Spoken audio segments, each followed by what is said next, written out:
MIT technology review Pakistan کے news studio میں خوش آمدید۔ میں ہوں آپ کا میزبان GM شاہ۔ نیوز راؤنڈ اپ کا آغاز کرتے ہیں۔ بلیٹن کے آغاز میں آپ کو بتاتے ہیں کہ پاکستان میں information and communication technology industry کو تقویت دینے کے لیے معروف Chinese company Huawei higher education commission کے ساتھ مل کر تیسرے ICT کمپٹیشن کی تقریب کا انعقاد کر رہا ہے۔ اس حوالے سے پاکستان کی ٹاپ یونیورسٹیز کے 10,000 سے زائد طلباء رجسٹرڈ ہو چکے ہیں، جن میں سے منتخب 6 بہترین طلباء ہواوے کے ہیڈ کوارٹر شنین میں منعقد کیے جانے والے بین الاقوامی راؤنڈ میں حصہ لیں گے۔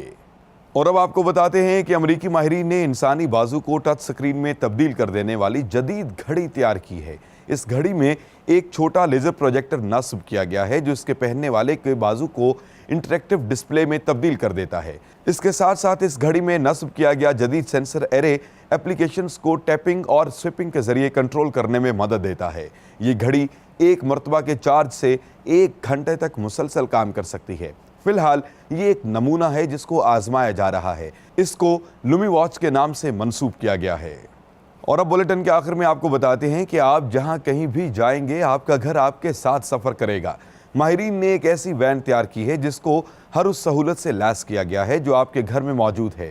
اس میں folding bed, kitchen, bath room, sink اور آؤٹ ڈور شاور وغیرہ نصب کیے گئے ہیں۔ اس میں موجود ایڈجسٹیبل ٹیبل کو ڈائننگ اور ورکنگ دونوں کے لیے استعمال کیا جا سکتا ہے۔ اس کے ساتھ ساتھ اس وین کو توانائی دینے کے لیے سولر پینلز کا استعمال کیا گیا ہے۔ اس کو وین جوائے کے نام سے منسوب کیا گیا ہے جو ابھی آزمائشی مراحل سے گزر رہی ہے۔ اس کے ساتھ ہی MIT ٹیکنالوجی ریویو پاکستان کے نیوز اسٹوڈیو سے اپنے میزبان GM شاہ کو اجازت دیجیے۔ اللہ نگہبان۔